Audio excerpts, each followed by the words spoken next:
नमस्कार दोस्तों, मैं गजेंद्र गंजी ट्यूटोरियल के इस ऑनलाइन ई एजुकेशन प्लेटफॉर्म पर आप सभी का स्वागत करता हूं, अभिनंदन करता हूं। आज हम लोग पुनः आगामी प्रयोगशाला परिचारक के एग्ज़ाम को ध्यान में रखते हुए बायोलॉजी का मैराथन क्लास करेंगे और ये इसका चौथा पार्ट है। और आज की इस क्लास में हम लोग एक महत्वपूर्ण टॉपिक कोशिका विज्ञान के बारे में डिस्कस करेंगे, सेल बायोलॉजी के बारे में डिस्कस करेंगे।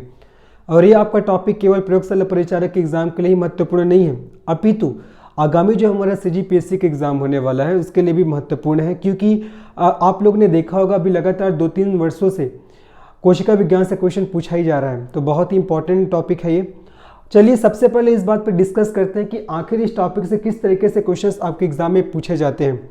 आपसे पूछा जाता है कि कोशिका विज्ञान का जनक किसे कहा जाता है, कोशिका सिद्धांत किसने दिया था, कोशिका का पावर हाउस किसे कहा जाता है, आत्महत्या की थैली किसे कहा जाता है, कोशिका में प्रोटीन की फैक्ट्री किसे कहा जाता है, कोशिका का ब्रेन क्या होता है, पादप कोशिका का किचन किसे कहते हैं, कोशिका का ट्रांसपोर्टेशन यूनिट क्या होता है, सबसे बड़ी कोशिका कौन सी है, सबसे छोटी कोशिका कौन सी है, मनुष्य के शरीर की सबसे बड़ी कोशिका कौन सी है, मनुष्य के शरीर की सबसे छोटी कोशिका कौन सी है। ऐसे सभी क्वेश्चंस आपके एग्जाम में पूछे जाते हैं।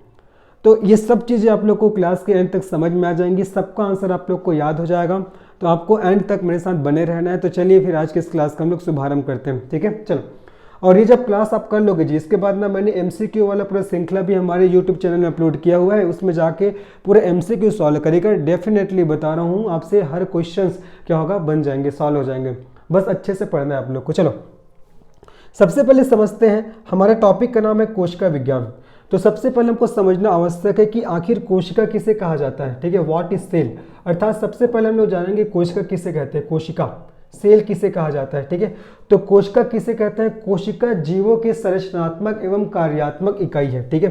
कोशिका जीवों की, कोशिका क्या है, जीवों की संरचनात्मक एवं कार्यात्मक इकाई है। संरचनात्मक एवं कार्यात्मक इकाई, कई बार पूछा गया ना। कोशिका जीवों की संरचनात्मक और कार्यात्मक इकाई है, ध्यान रखना है, ठीक है। संरचनात्मक और कार्यात्मक इकाई है, कहने का तात्पर्य क्या है आपका, structural and functional unit of body is called cell, अर्थात कोशिका जीवों की संरचनात्मक और कार्यात्मक इकाई है। ये आपको अच्छे से याद रखना है, ठीक है। प्रत्येक जीवों का शरीर कोशिकाओं से मिलकर बना होता है, ठीक है। मैंने क्या बोला कि प्रत्येक जीवों का शरीर कोशिकाओं से मिलकर बना होता है। और जब कोशिका आपस में मिलते हैं, ध्यान रखना, देखो जब कोशिका आपस में मिलते हैं, कोशिका जिसको सेल बोलते हैं, जब कोशिका आपस में मिलते हैं तब किसका निर्माण होता है, उत्तक का। किसका, उत्तक का, अर्थात टिश्यू का। फिर जब उत्तक आपस में मिलते हैं, तब किसका निर्माण होता है, ऑर्गन का, ठीक है, ऑर्गन। और ऑर्गन को हिंदी में क्या बोला जाता है, अंग बोलते हैं। क्या बोलते हैं जी, अंग बोलते हैं। समझ में आ गया, ठीक है। तो कोशिकाओं के आपस में मिलने से उत्तक बनेगा, टिश्यू बनेगा। और जब टिश्यू आपस में मिलते हैं तो अंग का निर्माण होता है, हमारे शरीर का निर्माण होता है। आगे समझ में एक क्वेश्चन आता है कि कोशिकाओं के मिलने से किसका निर्माण होता है, तो टिश्यू का, ऑर्गन। उसके बाद जब टिश्यू आपस में मिलेंगे तब किसका निर्माण होता है, ऑर्गन का निर्माण होता है। टिश्यू को हिंदी में उत्तक बोलते हैं और ऑर्गन को हिंदी में अंग कहा जाता है, ठीक है। तो कोशिका जीवों की संरचनात्मक एवं कार्यात्मक इकाई है। प्रत्येक जीवों का शरीर कोशिकाओं से मिलकर बना हुआ है। और जब कोशिका आपस में मिलता है तब टिश्यू बनते हैं, और जब टिश्यू आपस में मिलते हैं तब ऑर्गन्स का निर्माण होता है। चीज़ें यहाँ तक क्लियर हो गई होंगी, ठीक है। अब मैं जो चीज़ें बताऊंगा एकदम आपके एग्जाम के दृष्टिकोण से बहुत ही महत्वपूर्ण है, ठीक है। आपसे पूछेगा कि कोशिका की खोज किसने किया था। सबसे पहले क्वेश्चन पूछेगा कोशिका की खोज, है ना। कोशिका की खोज किसने किया था, कोशिका की खोज, या इंग्लिश में बोलूँ तो who is discovered by cell, अर्थात कोशिका की खोज किसने किया था। तो आपको बताना है किसने किया था, रॉबर्ट हुक ने। किसने किया था जी, आपका रॉबर्ट हुक ने। कब किया था, 1665 में, ठीक है। अब चूंकि रॉबर्ट हुक ने सबसे पहले कोशिका की खोज किया था 1665 में, इसी कारण रॉबर्ट हुक को आपका फादर ऑफ सेल बायोलॉजी, अर्थात कोशिका विज्ञान के जनक के नाम से जानते हैं। किस नाम से जानते हैं, बोलो, कोशिका विज्ञान। कोशिका विज्ञान का जनक के नाम से जाना जाता है किसको, रॉबर्ट हुक को, फादर ऑफ सेल बायोलॉजी, क्योंकि इसने सबसे पहले कोशिका की खोज किया था 1665 में, ठीक है। याद रखना। इसके बाद तीसरा चीज रॉबर्ट हुक ने कोशिका की खोज किया 1665 में, इसे इसको कोशिका विज्ञान का जनक बोलते हैं। तीसरा चीज क्वेश्चन पूछेगा कि रॉबर्ट हुक ने कोशिका की खोज किसमें किया था। तो याद रखना, रॉबर्ट हुक ने क्या किया था, एक कार्क मतलब लकड़ी का टुकड़ा, है ना। एक कार्क के छोटे टुकड़ों को, एक कार्क के छोटे टुकड़े को ना, एक कार्क के छोटे टुकड़े को किसके माध्यम से देखा जी, एक सूक्ष्मदर्शी के माध्यम से, ठीक है। एक सूक्ष्मदर्शी के माध्यम से इन्होंने देखा। मैंने क्या बोला कि रॉबर्ट हुक ने क्या किया, कार्क का एक छोटा सा टुकड़ा था, उसको सूक्ष्मदर्शी के माध्यम से देखा। जब उन्होंने उसको सूक्ष्मदर्शी के माध्यम से देखा तो उन्होंने पाया कि उस कार्क के अंदर मधुमक्खी के छत्ते के समान एक संरचना दिख रही है। तो इसी मधुमक्खी के छत्ते के समान जो संरचना दिख रहा था उसी को उन्होंने क्या नाम दे दिया, कोशिका नाम दे दिया। लेकिन ध्यान रखने योग्य बात यह है कि आपका रॉबर्ट हुक ने सबसे पहले कोशिका की खोज तो किया था, लेकिन वो कोशिका कैसा था, आपका मृत कोशिका था। क्या था, मृत कोशिका। ये भी ध्यान रखना चाहिए ना। मैंने क्या बोला कि रॉबर्ट हुक ने सबसे पहले कोशिका की खोज तो किया था, लेकिन वो कैसी कोशिका था, मृत कोशिका था, अर्थात डेड सेल था। तो क्या क्या क्वेश्चन आएगा, देखो कोशिका की खोज किसने किया था, रॉबर्ट हुक ने। कब किया था, 1665 में। कोशिका विज्ञान का जनक किसे कहते हैं, रॉबर्ट हुक को कहा जाता है। क्यों, क्योंकि इन्होंने कोशिका की खोज किया था। कहाँ किया था, तो कार्क के एक छोटे टुकड़ों को उन्होंने किसमें देखा था, एक सूक्ष्मदर्शी के माध्यम से देखा था। ठीक है, जब उन्होंने उस कार्क के छोटे टुकड़े को सूक्ष्मदर्शी के माध्यम से देखा तो उसके अंदर उसको मधुमक्खी के छत्ते के समान संरचना दिखाई दिया और उसी को उन्होंने क्या नाम दिया, कोशिका नाम दिया। लेकिन ध्यान रखने योग्य बात यह है कि उन्होंने जिसको कोशिका नाम दिया था वो कैसी कोशिका था, मृत कोशिका था। मतलब कल के डेट में अगर ऐसा क्वेश्चन आता है कि क्या रॉबर्ट हुक ने जीवित कोशिका की खोज किया था, तो आपको बताना है नहीं, रॉबर्ट हुक ने मृत कोशिका की खोज किया था। ठीक है, उन्होंने कार्क के एक छोटे टुकड़ों को किसमें देखा था, सूक्ष्मदर्शी के माध्यम से देखा था, तो उसके अंदर उसको छत्ते के समान संरचना दिखाई दिया था, उसी को उन्होंने कोशिका नाम दिया। लेकिन ये जो कोशिका था वो क्या था, आपका डेड सेल था, मृत कोशिका था। ये आपको अच्छे से याद रखना है। ठीक है, इन्होंने जीवित कोशिका की खोज नहीं किया था, याद रखना जी है ना ये। अब देखो 1665 के बाद, 1665 के बाद जस्ट 9 साल बाद, 1665 के बाद 1674 में धारकना एक साइंटिस्ट आया जिसका नाम है Antonie van Leeuwenhoek. Antonie van, ये सब बहुत इंपॉर्टेंट है जी। Antonie van Leeuwenhoek, Antonie van Leeuwenhoek ये आए थे कब, आपका 1664 में, 1674 में एंटोनी वॉन ल्यूवेनहॉक। तो एंटोनी वॉन ल्यूवेनहॉक इन्होंने प्रथम बार जीवित कोशिका की खोज किया है ना, जीवित कोशिका, इन्होंने प्रथम बार जीवित कोशिका की खोज किया, जीवित कोशिका की खोज किया, ये आपको याद रखना है। ठीक है, और इन्होंने जीवित कोशिका की खोज कहाँ किया, तालाब के जल में किया। कहाँ किया जी, तालाब के जल में किया, ये आपको ध्यान रखना है। ठीक है, तो अगर आपसे क्वेश्चन पूछेगा सबसे पहले कोशिका की खोज किसने किया, तो आपको आंसर लगाना है रॉबर्ट हुक। लेकिन अगर ऐसा क्वेश्चन आ गया कि सबसे पहले जीवित कोशिका की खोज किसने किया, तो आपका एंटोनी वॉन ल्यूवेनहॉक ने 1674 में किया। कहाँ किया, तो आपका तालाब के जल में किया। आगे समझ में। ठीक है, दोनों अलग अलग क्वेश्चन है और दोनों क्वेश्चन से कई बार क्वेश्चन आया हुआ है। अब उसके बाद अगर आपसे कल के डेट में ऐसा क्वेश्चन पूछेगा कि आपका कोशिका सिद्धांत को किसने दिया है, बहुत इंपॉर्टेंट क्वेश्चन है ना, कोशिका सिद्धांत को किसने दिया था, और कोशिका सिद्धांत को इंग्लिश में क्या बोलते हैं, सेल थ्योरी बोलते हैं। ठीक है, तो कोशिका सिद्धांत को 1839 में, डेट भी इंपॉर्टेंट है, 1839 में किसने दिया था, स्लीडन और स्वान। ठीक है, स्लीडन और स्वान नामक साइंटिस्ट ने दिया था। स्लीडन और स्वान नामक वैज्ञानिक ने क्या किया था, इन्होंने कोशिका सिद्धांत दिया था। और इन्होंने क्या बोला था कि जो प्रत्येक जीवों का शरीर है ना, प्रत्येक जीवों का जो शरीर है वो किससे मिलकर बनता है, आपका कोशिकाओं से मिलकर बनता है। किससे मिलकर बनता है, कोशिकाओं से। ठीक है, तो ये सिद्धांत को किसने दिया था, आपका स्लीडन एंड स्वान नामक वैज्ञानिक ने। कब, 1839 में। इनका मानना था कि प्रत्येक जीवों का जो शरीर है वो कोशिकाओं से मिलकर बनता है। किससे मिलकर बनता है, कोशिकाओं से मिलकर बनता है। ये आपको अच्छे से याद रखना है जी। ठीक है, तो 3 क्वेश्चन। सबसे पहले कोशिका शब्द का प्रथम प्रयोग किसने किया, रॉबर्ट हुक ने। सबसे पहले कोशिका की खोज किसने किया, रॉबर्ट हुक ने। कब किया, 1665 में। कैसा कोशिका था, मृत कोशिका था। कहाँ किया था, कार्क के एक छोटे से टुकड़े में। ठीक है, उसको सूक्ष्मदर्शी के माध्यम से जब उन्होंने देखा तो उसके अंदर उन्होंने मधुमक्खी के छत्ते के समान संरचना पाया, उसी को नाम दिया उन्होंने कोशिका। फिर अगर ऐसा क्वेश्चन आता है कि जीवित कोशिका की प्रथम खोज किसने किया था, तो एंटोनी वॉन ल्यूवेनहॉक ने। कहाँ किया था, तो आपका तालाब के जल में किया था। फिर अगर आपसे ऐसा क्वेश्चन पूछता है कि कोशिका सिद्धांत अर्थात सेल थ्योरी किसके द्वारा दिया गया, तब आपको बताना स्लीडन और स्वान नामक साइंटिस्ट के द्वारा सेल थ्योरी दिया गया था। ठीक है, और इनका मानना था कि जो प्रत्येक जीव का जो शरीर है वो कोशिकाओं से मिलकर बनता है। ठीक है, आ गया समझ में। यहाँ तक एक और आपको साइंटिस्ट के नाम याद रखना, जितना भी मैं ये साइंटिस्ट के नाम बता रहा हूँ जो आपके एग्जाम के दृष्टिकोण से बहुत इंपॉर्टेंट है ना। कोशिका सिद्धांत किसने दिया था, ध्यान रखना, स्लीडन और स्वान, है ना। और जीवित कोशिका की खोज किसने किया था, अगर ऐसा पूछेगा तो आपको बताना एंटोनी वॉन ल्यूवेनहॉक, बहुत इंपॉर्टेंट है। चलिए एक चीज और ध्यान रखना, एक और आपको एक साइंटिस्ट है जिसका नाम है रुडोल्फ विर्चो। क्या नाम है जी, रुडोल्फ विर्चो। ये रुडोल्फ विर्चो ने क्या किया, इन्होंने कोटेशन दिया। क्या कोटेशन दिया, इन्होंने बोला ओमनी सेलुला ई सेलुला। इन्होंने बोला ओमनी सेलुला ई सेलुला। और ये क्वेश्चन पूछा गया ना, ओमनी सेल्यूला ई सेल्यूला, अर्थात जो प्रत्येक जो नई कोशिका का निर्माण अपने पूर्ववर्ती कोशिकाओं से होता है। मतलब इसका अगर मैं हिंदी में मीनिंग बताऊं तो इसका हिंदी में मीनिंग क्या है कि प्रत्येक कोशिकाओं का निर्माण, प्रत्येक कोशिकाओं का निर्माण अपने पूर्ववर्ती कोशिकाओं से होता है, अपने पूर्ववर्ती, ठीक है, पूर्ववर्ती कोशिकाओं से होता है, अपने पूर्ववर्ती कोशिकाओं से होता है, ये आपको याद रखना है। प्रत्येक जो नई कोशिकाओं का निर्माण अपने पूर्ववर्ती कोशिकाओं से होता है, ऐसा किसने बोला? आपका रुडोल्फ विर्चो ने बोला था। ओमनी सेलुला ई सेलुला करके इन्होंने क्या दिया, एक आपका कोटेशन दिया था। तो ये साइंटिस्ट के नाम के बारे में इन सभी चीज़ों को आपको ध्यान रखना है, ठीक है। पुनः एक बार बता रहा हूँ, सबसे पहले कोशिका की खोज किसने किया? रॉबर्ट हुक ने। कब किया? 1665 में। उन्होंने कौन से कोशिका का खोज किया था? जीवित कोशिका। उसके बाद मृत कोशिका है ना। उसके बाद देखो, सबसे पहले जीवित कोशिका की खोज किसने किया? एंटोनी वान ल्यूवेनहॉक ने, ओके, तालाब के जल में। फिर आपसे पूछेगा सेल थ्योरी किसके द्वारा दिया गया था, तो आपको बताना स्लीडन और स्वान नामक साइंटिस्ट ने। फिर आपसे पूछेगा ओमनी सेलुला ई सेलुला, इस कोटेशन को किसके द्वारा कहा गया था, तो आपको बताना है रुडोल्फ विर्चो।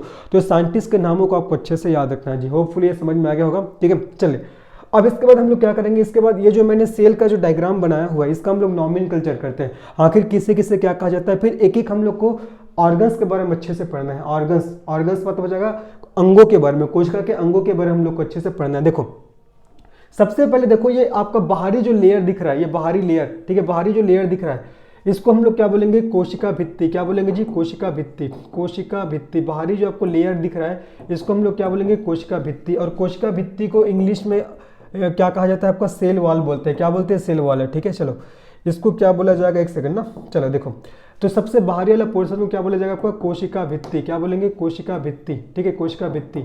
और कोशिका भित्ति को इंग्लिश में क्या बोला जाता है जी? आपका सेल वॉल बोलते हैं। क्या बोलते हैं? सेल वॉल, ठीक है। आगे बढ़ते चलो।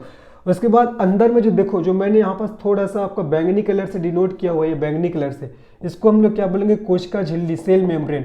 इसको बोला जाता है जब आपका कोशिका झिल्ली, ठीक है। इसको कोशिका झिल्ली के नाम से जानते हैं, सेल मेम्ब्रेन के नाम से जाना जाता है। उसके बाद देखिए, उसके बाद ये जो आपका पूरा बाउंड्री में छोटा छोटा मैंने रेड कलर का स्ट्रक्चर बनाया है, इसको क्या बोलते हैं? इसको बोलते हैं लाइसोसोम। क्या बोलते हैं? लाइसोसोम। इसी लाइसोसोम को आत्महत्या की थैली कहा जाता है, ठीक है। उसके बाद देखिए, ये जो स्ट्रक्चर दिख रहा है रेड कलर का, इसको बोलते हैं क्या? माइटोकॉन्ड्रिया। क्या बोलते हैं जी? माइटोकॉन्ड्रिया। क्या बोला जाता है इसको? माइटोकॉन्ड्रिया के नाम से जानते हैं। किस नाम से? माइटोकॉन्ड्रिया। उसके बाद ये जो आपका देखो वाटर के रंग जैसा दिख रहा है, इसको बोलते हैं रसधानी। क्या बोलते हैं इसको? रसधानी। और रसधानी को इंग्लिश में किस नाम से जानते हैं? वैक्यूल के नाम से जानते हैं, है ना। इसको रसधानी या वैक्यूल के नाम से जाना जाता है इंग्लिश में, आपको अच्छे से ध्यान रखना है, ठीक है। ये वाटर कलर का जो स्ट्रक्चर दिख रहा है वो, और ये जो ग्रीन वाला स्ट्रक्चर दिख रहा है इसको क्या बोलते हैं? इसको बोलते हैं क्लोरोप्लास्ट। क्या बोलते हैं? क्लोरोप्लास्ट। इसको क्लोरोप्लास्ट कहा जाता है, ग्रीन वाले स्ट्रक्चर को, ठीक है। उसके बाद देखो, जो ये आपका सर्कुलर शेप में जो स्ट्रक्चर दिख रहा है, ये वाला स्ट्रक्चर, इसको क्या बोला जाएगा? केंद्रक अर्थात न्यूक्लियस, ठीक है, केंद्रक के अंदर ये देखो एक और छोटा सा आपका न्यूक्लियस वो दिख रहा है स्ट्रक्चर आपका सर्कुलर वाला, उसको क्या बोलेंगे? केंद्रिका। क्या बोलेंगे जी? केंद्रिका। उसको बोला जाएगा आपको केंद्रिका, याद रखना है, ठीक है। उसके बाद देखो, ये केंद्रक के चारों ओर, ये इधर भी है ना, ये स्ट्रक्चर दिख रहा है, ये स्ट्रक्चर केंद्रक के जो आपका चारों ओर व्यवस्थित है, उसको हम लोग क्या बोलेंगे? इसको बोलेंगे हम लोग अंतःप्रद्रवी जालिका। अंतःप्रद्रवी जालिका, जिसको इंग्लिश में क्या बोला जाता है जी? आपका एंटोप्लाज्मिक रेटिकुलम। क्या बोलते हैं? एंटोप्लाज्मिक रेटिकुलम, ठीक है।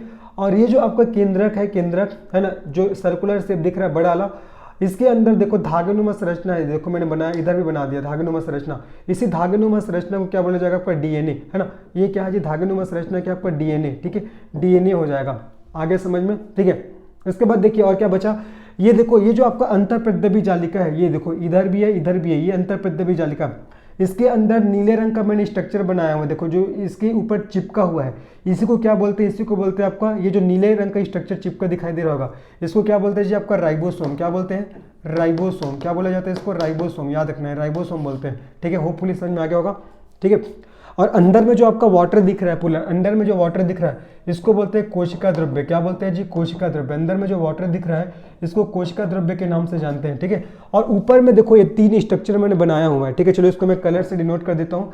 ये जो आपका ये आपको ये दिख रहा है, कौन से रंग का? देखिए येलो कलर में जो स्ट्रक्चर दिख रहा है, ये सब, इसको क्या बोलेंगे? इसको हम लोग बोलेंगे क्या जी? इसको बोलेंगे हम लोग ट्रांसपोर्टेशन बोलते हैं इसको, गोल्जी बॉडी बोला जाता है, ठीक है, गोल्जी बॉडी। इसको क्या बोलेंगे? Golgi body. चलो एक बार और बता रहा हूँ तो चीज़ें अच्छे समझ में आएगी। देखो आप अच्छे से देखिएगा ना, स्ट्रक्चर बहुत जरूरी जानना।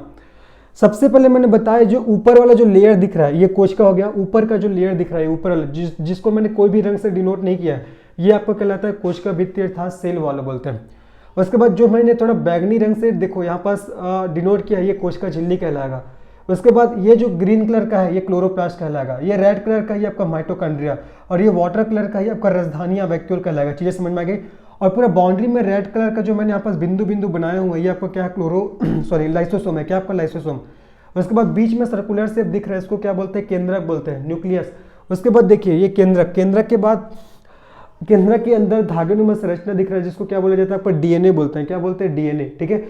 उसके बाद देखिए केंद्रक के अंदर एक और छोटा सा केंद्रक दिख रहा है, उसको केंद्रिका के नाम से जानते हैं। ठीक है जी।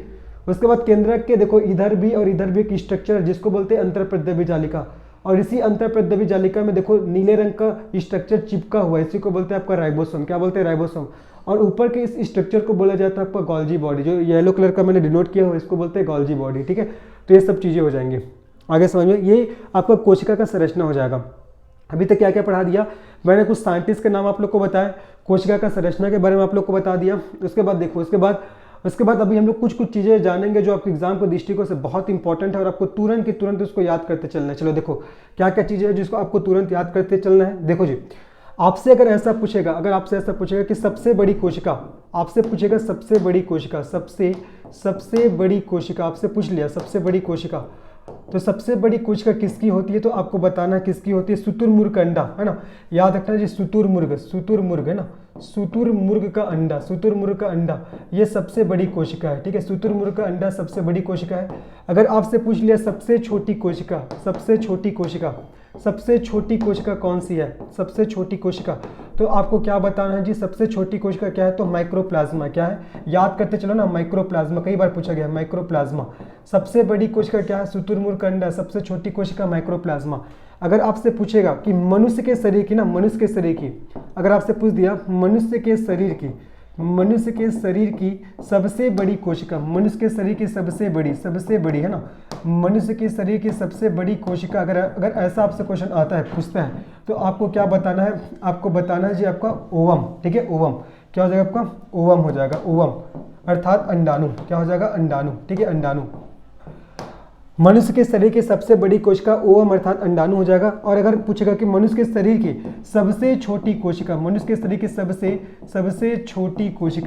छोटी कोशिका, तो आपको क्या बताना है, आपको बताना है शुक्राणु। क्या बताना है जी आपको, शुक्राणु। ठीक है, शुक्राणु।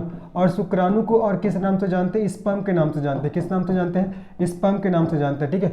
तो सबसे बड़ी कोशिका बोलेगा तो आपका ओवम अंडाणु, सबसे छोटी कोशिका बोलेगा तो स्पर्म अर्थात शुक्राणु हो जाएगा। ठीक है। ये मनुष्य के शरीर की बात होगा ना ये। और लेकिन नॉर्मल क्वेश्चन पूछता है कि सबसे बड़ी कोशिका, तो आपको बताना है ऑस्ट्रिच का एग अर्थात शुतुरमुर्ग का अंडा, सबसे छोटी कोशिका माइक्रोप्लाज्मा, और मनुष्य के शरीर की सबसे बड़ी कोशिका ओवम, सबसे छोटी कोशिका शुक्राणु अर्थात स्पर्म। अगर आपसे ऐसा क्वेश्चन पूछ दिया कि मनुष्य के शरीर की सबसे लंबी, ये मनुष्य के शरीर की बात हो रहा है ना, मनुष्य के शरीर की सबसे लंबी कोशिका, तो आपको बताना है जी क्या हो जाएगा, न्यूरॉन। क्या हो जाएगा आपका, न्यूरॉन। और ये न्यूरॉन कहाँ पाया जाता है, हमारे ब्रेन में पाया जाता है, मस्तिष्क में पाया जाता है। ठीक है, आगे समझ में। तो ये चीजें इतना इंपॉर्टेंट है, सीधे ही आपके एग्जाम में क्वेश्चन बनते हैं। ठीक है, आगे बढ़ते हैं। ये चारों आप लोग का याद हो गया होगा। अगर आपसे कल के डेट में ऐसा क्वेश्चन पूछता है कि कोशिका का पावर हाउस, अब याद करते चलो देखो, कोशिका का पावर हाउस किसे कहा जाएगा, कोशिका का पावर हाउस कहा जाता है किसको, माइटोकॉन्ड्रिया को, है ना। कोशिका का पावर हाउस माइटोकॉन्ड्रिया को कहा जाता है। पहला चीज याद हो गया होगा। कोशिका में अगर आपसे पूछेगा प्रोटीन की फैक्ट्री, है ना, प्रोटीन की फैक्ट्री, कोशिका की प्रोटीन की फैक्ट्री किसे कहा जाता है, तो कोशिका की प्रोटीन की फैक्ट्री किसे कहते हैं जी, राइबोसोम को। किसको बोला जाता है, राइबोसोम को कोशिका की प्रोटीन की फैक्ट्री कहा जाता है, याद रखना है। अगर आपसे पूछेगा कोशिका के आत्महत्या की थैली, सुसाइडल बैग ऑफ सेल, कोशिका की आत्महत्या की थैली, जितना मैं लिख रहा हूँ सब आपके एग्जाम में बार बार पूछा गया है। कोशिका की आत्महत्या की थैली किसको बोलते हैं, लाइसोसोम को। किसको जी, लाइसोसोम। ठीक है, लाइसोसोम को आत्महत्या की थैली कहा जाता है। ठीक है, ये चीज। अगर आपसे पूछता है कोशिका का आपका ब्रेन, ये कई बार पूछा गया ना, कोशिका का ब्रेन किसे कहा जाता है, तो आपको याद रखना है केंद्रक को। किसको, केंद्रक अर्थात न्यूक्लियस को, याद रखना है ये कोशिका का ब्रेन। अगर आपसे पूछता है कोशिका का ट्रांसपोर्टेशन यूनिट, कोशिका का ट्रांसपोर्टेशन यूनिट किसे बोला जाता है, तो आपको याद करना है जी किसको बोलते हैं, गोल्जी बॉडी को। किसको बोला जाता है, गोल्जी बॉडी। गोल्जी बॉडी को कोशिका का ट्रांसपोर्टेशन यूनिट कहा जाता है, याद रखना है, ठीक है, गोल्जी बॉडी। तो देखो, पावर हाउस माइटोकॉन्ड्रिया को, प्रोटीन की फैक्ट्री राइबोसोम को, आत्महत्या की थैली लाइसोसोम को, कोशिका का ब्रेन केंद्रक को, ट्रांसपोर्टेशन यूनिट किसे कहा जाता है, गोल्जी बॉडी को। अगर आपसे पूछेगा पादप कोशिका का किचन, सबको याद कर रही है ना, पादप कोशिका, पादप कोशिका का किचन, पादप कोशिका का किचन किसे कहा जाता है, तब आपको क्या बताना है जी, आपको बताना है किसको बोलते हैं पादप कोशिका का किचन, तो क्लोरोप्लास्ट को। किसको बोलते हैं, क्लोरोप्लास्ट, क्लोरोप्लास्ट। इन सभी चीज़ों को आपको अच्छे से याद रखना है। हो गया, चीज़ें समझ में आ गई, ठीक है। चलो, तो ये सब चीज़ आपके तुरंत अब याद हो जाना चाहिए, क्योंकि सबसे ज़्यादा क्वेश्चन इन्हीं सब तो आपका पॉइंट से पूछा जाता है। तो मैं स्टार मार्क भी कर दे रहा हूँ, इसको आपको अच्छे से याद करना है। हो गया, सबसे बड़ी कोशिका शुतुरमुर्ग अंडा, सबसे छोटी कोशिका माइक्रोप्लाज्मा, मनुष्य के शरीर की सबसे बड़ी कोशिका ओवम, और मनुष्य के शरीर की सबसे छोटी कोशिका शुक्राणु, सबसे लंबी कोशिका न्यूरॉन, कोशिका का पावर हाउस माइटोकॉन्ड्रिया, प्रोटीन की फैक्ट्री राइबोसोम, आत्महत्या की थैली लाइसोसोम, कोशिका का ब्रेन केंद्रक, ट्रांसपोर्टेशन यूनिट गोल्जी बॉडी, पादप कोशिका का किचन क्लोरोप्लास्ट। होपफुली यहाँ तक सभी चीज़ें आप लोग को अच्छे से याद हो गई होंगी। आगे बढ़ते हैं, ये तो क्या। अब इसके बाद हम लोग क्या करेंगे, कोशिका के एक एक कोशिकांगों के बारे में पढ़ेंगे, ठीक है। सबसे पहले अभी हम लोग को किसके बारे में पढ़ना है जी, सबसे पहले हम लोग को पढ़ना है किसके बारे में, अबाउट सेल वॉल अर्थात कोशिका भित्ति। सबसे पहले हम लोग किसके बारे में पढ़ेंगे, कोशिका भित्ति, कोशिका भित्ति के बारे में पढ़ेंगे, ठीक है। कोशिका भित्ति के बारे में हम लोग को सबसे पहले पढ़ना है। चलिए, तो पढ़ना शुरू करते हैं कोशिका भित्ति के बारे में, ठीक है। पहले देखो कोशिका भित्ति का स्ट्रक्चर पहले देख लीजिए, तब समझ में आएगा अच्छे से। ऊपर का जो देखो, ऊपर का जो स्ट्रक्चर दिख रहा है, ये वाला स्ट्रक्चर जिसको मैंने किसी भी कलर से डिनोट नहीं किया, ये वाला स्ट्रक्चर, यही कहलाएगा कोशिका भित्ति, जिसको इंग्लिश में सेल वॉल के नाम से जानते हैं, ठीक है। जो बैंगनी कलर का दिख रहा है, ये तो आपको कोशिका झिल्ली है, लेकिन ऊपर का जो स्ट्रक्चर है ना, वो आपका कहलाता है कोशिका भित्ति। तो चलिए अब हम लोग पढ़ना शुरू करते हैं किसके बारे में जी, कोशिका भित्ति। तो कोशिका भित्ति के बारे में पहला चीज और जो इंपॉर्टेंट चीज, यह किस में पाया जाता है, यह केवल आपका पादप कोशिका में, ठीक है। यह आपका पादप कोशिका में पाया जाता है। किस में पाया जाता है जी, पादप कोशिका। ये पादप कोशिका में पाया जाता है, याद करते चलिए मेरे साथ। ये केवल आपका पादप कोशिका में पाया जाता है, ये जंतु कोशिका में नहीं पाया जाता है ना, ये केवल आपका पादप कोशिका में पाया जाता है। इसको आपको अच्छे से याद रखना है, पहला चीज। दूसरा चीज, कोशिका भित्ति के बारे में दूसरा चीज आपको क्या ध्यान रखना है, दूसरा चीज पहला समझ में आ गया, ये केवल आपका पादप कोशिकाओं में पाया जाता है, ठीक है। उसके बाद देखिए, उसके बाद आपको दूसरा चीज क्या ध्यान रखना है, दूसरा चीज, ये किसका बना होता है, ये क्वेश्चन कई बार पूछा गया ना। ये पादप आपका जो कोशिका भित्ति है किसका बना होता है, किसका बना होता है, तो ये किसका बना होता है जी, ये बना होता है सेल्यूलोज का। किसका बना होता है, सेल्यूलोज, याद रखना है। ये आपका सेल्यूलोज का बना होता है। किसका बना होता है, सेल्यूलोज का, ये ध्यान रखना है। दूसरा चीज, तीसरा चीज, ये आखिर कोशिका भित्ति करता क्या है, ये आपका पौधों को मजबूती प्रदान करता है, पौधों को मजबूती प्रदान करता है ना, पौधों को मजबूती प्रदान करता है। साथ ही साथ ध्यान रखना है, साथ ही साथ क्या, एक पौधों को स्पेसिफिक डिजाइन प्रदान करता है, पौधे को स्पेसिफिक डिजाइन, ठीक है, स्पेसिफिक डिजाइन प्रोवाइड करता है, ये आपको ध्यान रखना है। मैंने क्या क्या चीज बता दिया, पहला चीज तो मैंने बताया कि जो कोशिका भित्ति केवल प्लांट सेल में पाया जाता है। दूसरा चीज, ये किसका बना होता है, तो सेल्यूलोज का बना होता है। तीसरा चीज, ये पौधे को मजबूती प्रदान करता है, पौधे को स्पेसिफिक डिजाइन प्रोवाइड करता है, ये आपको अच्छे से याद रखना है जी, ठीक है। उसके बाद चौथा चीज ध्यान रखना, ये जो कोशिका भित्ति होता है, ये क्या होता है, ये होता है आपका क्या होता है जी, आपका पारगम में झिल्ली होता है। क्या होता है, पारगम में, ये भी क्वेश्चन पूछा गया ना, पारगम में, ये पारगम में झिल्ली होता है, पारगम में। और पारगम में झिल्ली को इंग्लिश में क्या बोलते हैं, परमिएबल मेम्ब्रेन। क्या बोलते हैं, लिख दे रहा हूँ, परमिएबल मेम्ब्रेन बोलते हैं इसको इंग्लिश में, ठीक है। परमिएबल मेम्ब्रेन के नाम से इसको जाना जाता है, ठीक है, ये चीज़। तो कोशिका भित्ति पादप कोशिका में पाया जाता है, ये आपका सेल्यूलोज का बना होता है, ये पौधे को मजबूती प्रदान करता है, पौधे को स्पेसिफिक डिजाइन प्रोवाइड करता है। उसके बाद मैंने बताया कि ये आपका पारगम में झिल्ली होता है, परमिएबल मेम्ब्रेन होता है, ठीक है। अब कोशिका भित्ति के बारे में कुछ चीज़ें और ध्यान रखना है कि अगर आपसे पूछ दिया कि कवक की कोशिका भित्ति, कवक की कोशिका भित्ति किसका बना होता है, तो काइटिन का। एसीए को एग्जाम पूछा गया क्वेश्चन है, कवक की कोशिका भित्ति काइटिन का बना होता है। किसका, काइटिन का बना होता है। अगर आपसे पूछेगा बैक्टीरिया का जो कोशिका भित्ति है किसका बना होता है, तो बैक्टीरिया का कोशिका भित्ति बना होता है पेप्टिडोग्लाइकॉल का बना होता है, ठीक है। बैक्टीरिया का बना होता है पेप्टिडोग्लाइकॉल से, है ना। और कवक का जो कोशिका भित्ति है वो किसका बना होता है, काइटिन का बना होता है। तो चीज़ों को मेरे साथ याद करते चलना है। कोशिका भित्ति को इंग्लिश से बोला जाता है आपको क्या बोलते हैं, सेल वॉल्व। क्या बोलते हैं, सेल वॉल्व। ठीक है, तो कोशिका भित्ति के बारे में हमने क्या क्या जाना कि ये केवल पादप कोशिकाओं में पाया जाएगा, जंतु कोशिका में नहीं पाया जाता। लिख लेना ना आप पास नोट करके, यही क्वेश्चन सीजीपीएससी पूछा है नोट, ये आपका जंतु कोशिका में नहीं पाया जाता, आपका कोशिका भित्ति जंतु कोशिका में नहीं पाया जाता, याद रखना है। ठीक है, दूसरा ये किसका बना होता है, तो ये सेल्यूलोज का बना होता है। तीसरा ये पौधे को मजबूती प्रदान करता है, स्ट्रेंथ प्रोवाइड करता है, साथ ही साथ पौधे को स्पेसिफिक डिजाइन प्रोवाइड करता है। उसके बाद मैंने बताया कि ये पारगम्य झिल्ली होता है, परमेबल मेम्ब्रेन होता है ना। और याद रखना कवक की कोशिका भित्ति काइटिन का बना होता है और बैक्टीरिया की कोशिका भित्ति पेप्टिडोग्लाइकॉल का बना होता है। तो पहला हमने पढ़ लिया कोशिका भित्ति। कोशिका भित्ति के बाद अभी हम लोग पढ़ेंगे किसके बारे में जी, कोशिका झिल्ली के बारे में। ठीक है, सेल मेम्ब्रेन, कोशिका झिल्ली। अब हम लोग को पढ़ना है कोशिका झिल्ली के बारे में। कोशिका झिल्ली जिसको इंग्लिश में किस नाम से जानते हैं, सेल मेम्ब्रेन। ठीक है, इसको इंग्लिश में सेल मेम्ब्रेन के नाम से जानते हैं, इसको आपको अच्छे से याद रखना है। देखो स्ट्रक्चर देख लो पुनः, सेल मेम्ब्रेन किसे कहा जाएगा, एक बार डायग्राम को देखिए तब डायग्राम समझ में आएगा। सेल मेम्ब्रेन किसे कहेंगे, ये जो आप लोग को बैगनी रंग का स्ट्रक्चर दिख रहा है, मैंने बैगनी रंग से शुरू किया, यही कहलाता है आपका कोशिका झिल्ली, जिसको सेल मेम्ब्रेन के नाम से जानते हैं। ठीक है, अब यही क्वेश्चन बार बार आपको सीजीपीएससी पूछ रहा है। देखो कोशिका भित्ति, जो कोशिका भित्ति होता है ना, ये आपका पादप कोशिका के साथ साथ, ये पादप कोशिका, ये पादप कोशिका के साथ साथ, पादप कोशिका के साथ साथ किसमें, जंतु कोशिका दो में भी पाया जाता है। ठीक है, जंतु कोशिका, ये पादप कोशिका के साथ साथ जंतु कोशिका में भी पाया जाता है, में भी पाया जाता है, जंतु कोशिका में भी पाया जाता है। ये आपको ध्यान रखना, याद हो गया।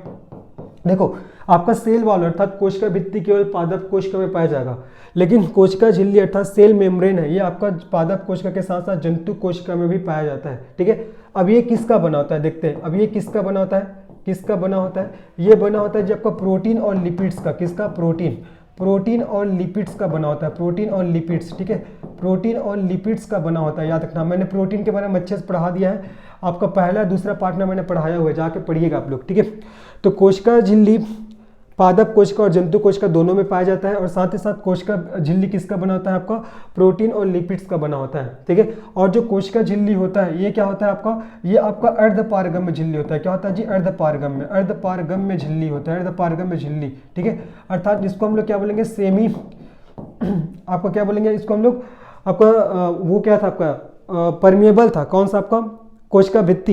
लेकिन ये क्या है, कोशिका झिल्ली आपका अर्धपारगम्य अर्थात आपका सेमी परमेबल है। क्या आपका, सेमी परमेबल। ठीक है, तो देखो पादप कोशिका और जंतु कोशिका दोनों में पाया जाता है कोशिका झिल्ली, ये प्रोटीन और लिपिड्स का बना होता है, और ये आपका अर्धपारगम्य झिल्ली होता है। ठीक है, ये चीज।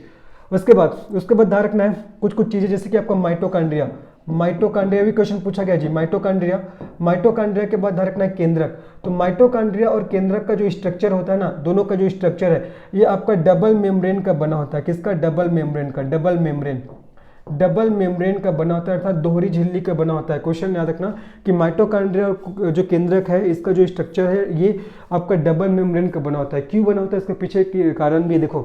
माइटोकॉन्ड्रिया को कोशिका का पावर हाउस कहा जाता है, मतलब यहाँ पावर बनने का काम होता है, ऊर्जा बनने का काम होता है। ठीक है, तो यहाँ ऊर्जा बढ़ रहा है तो जाहिर सी बात है इस स्ट्रक्चर को, इस आपको कोशिकाओं को बहुत अच्छे से सेफ्टी से रखना पड़ेगा, है ना, सुरक्षा के तहत इसको रखना पड़ेगा। इसीलिए इसके चारों ओर आपका कोशिका झिल्ली का डबल मेम्ब्रेन पाया जाता है। किसका, माइटोकॉन्ड्रिया। साथ ही साथ केंद्रक को कोशिका का ब्रेन कहते हैं। ठीक है, तो ब्रेन है तो ये भी बहुत इंपॉर्टेंट ऑर्गन्स है, तो इसको भी प्रोटेक्शन देना बहुत जरूरी है। तो इसीलिए केंद्रक के चारों ओर भी आपका कोशिका झिल्ली का डबल मेम्ब्रेन पाया जाता है। आगे समझ में। तो कोशिका झिल्ली के बारे में मैंने क्या क्या बताया कि ये पादप कोशिका और जंतु कोशिका दोनों में पाया जाता है, ये प्रोटीन और लिपिड्स का बना होता है, ये अर्धपारगम्य झिल्ली होता है। ठीक है, और माइटोकॉन्ड्रिया और केंद्रक का जो आपका स्ट्रक्चर होता है वो डबल मेम्ब्रेन अर्थात दोहरी आपका कोशिका झिल्ली से बना होता है। ये आपको अच्छे से याद रखना है जी। चलो आगे बढ़ते हैं, ये भी हो गया हमारा। आगे बढ़ते हैं, देखो अब इसके बाद हम लोग चलते हैं किसमें, माइटोकॉन्ड्रिया। किस में चलेंगे हम लोग, माइटोकॉन्ड्रिया। चलिए अब हम लोग पढ़ना शुरू करते हैं किसके बारे में, माइटोकॉन्ड्रिया। ठीक है, माइटोकॉन्ड्रिया के बारे में पढ़ना शुरू करेंगे, बहुत इंपॉर्टेंट है।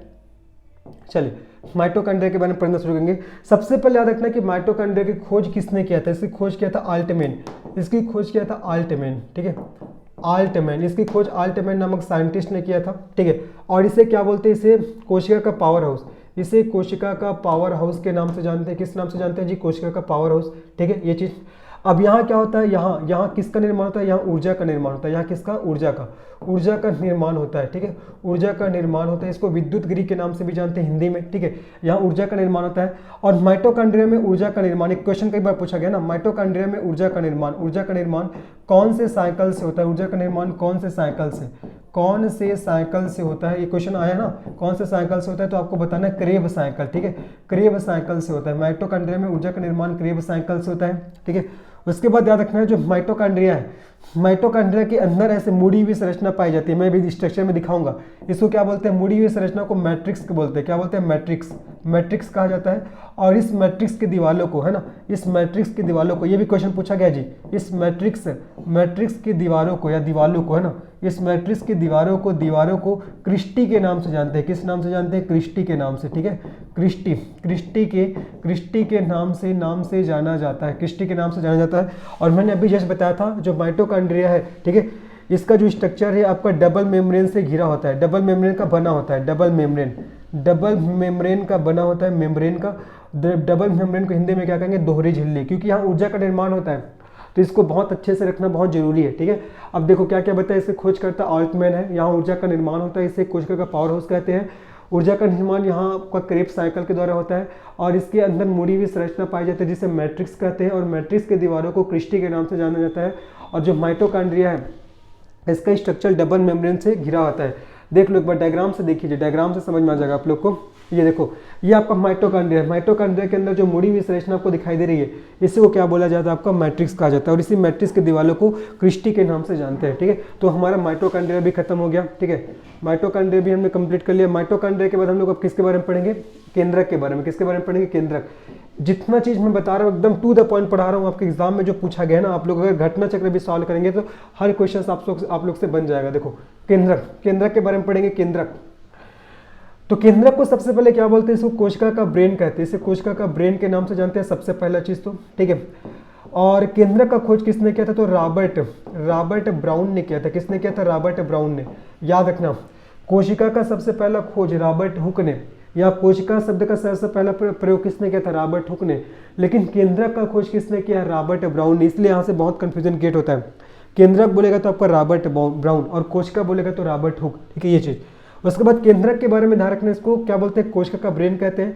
मतलब केंद्रक ही क्या करता है, केंद्रक ही डिसाइड करता है कि एक कोशिका के अंदर जितने भी कोशिकांग पाया जा रहा है, वो सभी कोशिकांग कब काम करेंगे, कहाँ काम करेंगे, है ना, उनका काम क्या रहेगा, इन सबका निर्धारण कौन करता है, केंद्रक ही करता है, न्यूक्लियस ही करता है। इसलिए केंद्रक को क्या बोला जाता है जी, कोशिका का ब्रेन कहा जाता है। क्या कहा जाता है, कोशिका का ब्रेन। और केंद्रक का जो स्ट्रक्चर है, ये भी आपका डबल मेम्ब्रेन से बनता है स्ट्रक्चर। इसका भी जो स्ट्रक्चर होता है, ये आपका दोहरी झिल्ली का, ठीक है, दोहरी झिल्ली का बना होता है, दोहरी झिल्ली का, ठीक है, दोहरी झिल्ली का क्या होता है, बना होता है। इसका स्ट्रक्चर भी आपका दोहरी झिल्ली का बना होता है, ये आपको ध्यान रखना है, ठीक है, दोहरी झिल्ली का बना होता है। चीजें क्लियर हो गई, आगे बढ़ते हैं। पहले डायग्राम देख लो तब अच्छे समझ में आएगा। इसका डायग्राम देख लो, है ना, डायग्राम क्या है, देखिए डायग्राम एक बार देख लो जी। ये जो दिख रहा है बीच का जो सर्कुलर वाला पोर्शन है, ये आपका केंद्रक कहलाता है। और इसी केंद्र को क्या बोलते हैं, कोशिका का ब्रेन बोलते हैं। क्यों, क्योंकि जितने भी जो कोशिकांग पाए जाते हैं कोशिका के अंदर, वो सब कैसे काम करेगी, क्या काम करेगी, सबका निर्धारण कौन करता है, केंद्रक करता है। इसलिए इसको क्या बोलते हैं, कोशिका का ब्रेन कहते हैं, है ना। अब उसके बाद देखो, ये आपका केंद्रक है, केंद्रक के जस्ट बाहर में आपको क्या दिख रहा है, देखो दोनों ओर आपको दिख रहा है अंतःप्रद्रव्य जालिका। क्या दिख रहा है, अंतःप्रद्रव्य जालिका, जिसको क्या बोलते हैं, एंडोप्लाज्मिक रेटिकुलम बोलते हैं, ठीक है। चलो आपने स्ट्रक्चर देख लिया, आप आगे फिर से पढ़ते हैं क्या क्या चीज हम लोग पढ़ रहे थे। देखो मैंने क्या बोला है, केंद्रक को कोशिका का ब्रेन कहते हैं। इसकी खोज रॉबर्ट ब्राउन ने किया। इसका स्ट्रक्चर दोहरी झिल्ली का बना होता है, आपको ध्यान रखना है। उसके बाद याद रखना है कि आपका दोहरी झिल्ली से केंद्रक की दोहरी झिल्ली से ना, दोहरी झिल्ली से किसका निर्माण होता है, इसी से आपका अंतःप्रद्रव्य जालिका, अंतःप्रद्रव्य जालिका का निर्माण होता है, अंतःप्रद्रव्य जालिका का, ठीक है। जालिका का क्या होता है जी, निर्माण होता है, अंतःप्रद्रव्य जालिका का निर्माण होता है। और अंतःप्रद्रव्य जालिका को इंग्लिश में क्या बोलते हैं, एंडोप्लाज्मिक रेटिकुलम कहा जाता है, एंडोप्लाज्मिक रेटिकुलम कहा जाता है। जैसे देखो मैंने ये बनाया ना, ये आपका कोशिका हो गया, ये आपका कोशिका हो गया, तो कोशिका के अंदर ये बनाया मैंने, ये केंद्रक के चारों ओर ऐसे स्ट्रक्चर दिख रहा है, इसी को बोलते हैं कि आपका अंदर अंतःप्रद्रव्य जालिका। क्या बोलते हैं, अंतःप्रद्रव्य जालिका। उसके देखो इधर भी है, ये क्या हो जाएगा आपका अंतःप्रद्रव्य जालिका हो जाएगा। और इसका निर्माण किससे होता है, केंद्रक के डबल मेम्ब्रेन से, दोहरी झिल्ली से होता है, ठीक है। अब ये जो अंतःप्रद्रव्य जालिका ये करती क्या है, ये अंतःप्रद्रव्य जालिका ये केंद्रक को प्रोटेक्शन प्रोवाइड करती है, क्योंकि देखो केंद्रक क्या है जी, हमारे कोशिका का ब्रेन है, तो ब्रेन है तो इसको प्रोटेक्शन प्रोवाइड करना बहुत जरूरी है। तो प्रोटेक्शन प्रोवाइड किसके द्वारा किया जाता है, अंतःप्रद्रव्य जालिका के द्वारा। किसके द्वारा, अंतःप्रद्रव्य जालिका। ठीक है, तो चलिए अब इसके बाद हम लोग पढ़ेंगे किसके बारे में, अंतःप्रद्रव्य जालिका। अंतःप्रद्रव्य जालिका के बारे में पढ़ेंगे। जो अभी चीज मैंने आपको बताया, तो अंतःप्रद्रव्य जालिका का निर्माण किससे होता है, केंद्रक की दोहरी झिल्ली से है ना। इसका निर्माण किससे होता है जी, आपका केंद्रक की दोहरी झिल्ली से। ठीक है, केंद्रक की दोहरी झिल्ली से ना, केंद्रक की दोहरी झिल्ली से डबल मेम्ब्रेन से किसका निर्माण होता है, अंतःप्रद्रव्य जालिका का। इसी को इंग्लिश में क्या बोलते हैं, एंडोप्लाज्मिक या एंडोप्लाज्मिक रेटिकुलम के नाम से जानते हैं, रेटिकुलम। इसी को ER के नाम से जानते हैं ना, शॉर्टकट में इसको ER बोलते हैं, एंडोप्लाज्मिक रेटिकुलम। ये तो इसका निर्माण केंद्रक की दोहरी झिल्ली से होता है। अब ये कर क्या रहा है, ये देखो ये स्ट्रक्चर जो दिख रहा है, ये आपका एंडोप्लाज्मिक रेटिकुलम है। ये आपका केंद्रक के चारों ओर पाया जा रहा है, मतलब केंद्रक को सुरक्षा प्रदान करता है। ये इसका मेन काम क्या है, ये केंद्रक को क्या करता है, प्रोटेक्शन प्रोवाइड करता है। केंद्रक को प्रोटेक्शन प्रोवाइड करता है। ये आपको अच्छे से याद रखना है, सुरक्षा प्रदान करता है। ठीक है, तीसरा चीज जो आपका ER होता है, एंडोप्लाज्मिक रेटिकुलम होता है, ये आपका दो प्रकार का होता है। एक होता है जो आपका रफ एंडोप्लाज्मिक रेटिकुलम, और एक होता है आपका स्मूथ एंडोप्लाज्मिक रेटिकुलम, है ना। रफ और स्मूथ दोनों इंपॉर्टेंट है, रफ एंडोप्लाज्मिक रेटिकुलम और दूसरा हो जाएगा आपका स्मूथ एंडोप्लाज्मिक रेटिकुलम।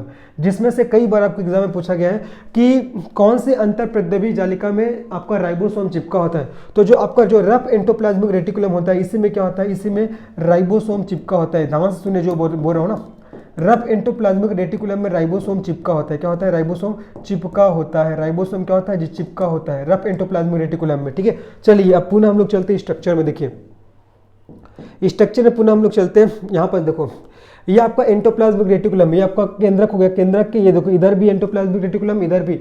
अब यहाँ पर देखो मैंने नीला कलर का स्ट्रक्चर बनाया हुआ है, दाने नुमा, है ना। ये यही क्या कहलाता है आपका राइबोसोम। तो राइबोसोम किस में चिपका रहता है, आपका रफ एंडोप्लाज्मिक रेटिकुलम। तो रफ एंडोप्लाज्मिक रेटिकुलम के बारे में ध्यान रखना है कि इसमें राइबोसोम चिपका होता है। और एंडोप्लाज्मिक रेटिकुलम अर्थात अंतःप्रद्रव्य जालिका के बारे में ध्यान रखना कि ये आपका केंद्रक को क्या करता है, प्रोटेक्शन प्रोवाइड करता है। देखो इनके चारों ओर पाया जा रहा है, तो मतलब क्या कर रहा है जी, ये केंद्रक को प्रोटेक्शन प्रोवाइड कर रहा है, आपको ध्यान रखना है। ठीक है, ये चीज तो हमने किसके बारे में पढ़ लिया, एंडोप्लाज्मिक रेटिकुलम भी हो गया हमारा केंद्रक भी हो गया। अब किसके बारे में पढ़ेंगे, हम लोग पढ़ेंगे राइबोसोम, है ना। हमने एंडोप्लाज्मिक रेटिकुलम के बारे में भी पढ़ लिया, केंद्रक के बारे में भी पढ़ लिया। अब किसके बारे में पढ़ेंगे जी हम लोग, राइबोसोम। किसके बारे में पढ़ेंगे, राइबोसोम। ठीक है, राइबोसोम। तो राइबोसोम के बारे में बस एक चीज ध्यान रखना है कि राइबोसोम को क्या बोला जाता है, राइबोसोम को क्या बोला जाता है, हमारे कोशिका की प्रोटीन की फैक्ट्री। क्या बोलते हैं इसको, प्रोटीन की फैक्ट्री। यहाँ प्रोटीन का निर्माण होता है, प्रोटीन की पैकेजिंग होती है। ठीक है, प्रोटीन की फैक्ट्री के नाम से जानते हैं इसको, क्या जानते हैं, प्रोटीन की फैक्ट्री के नाम से।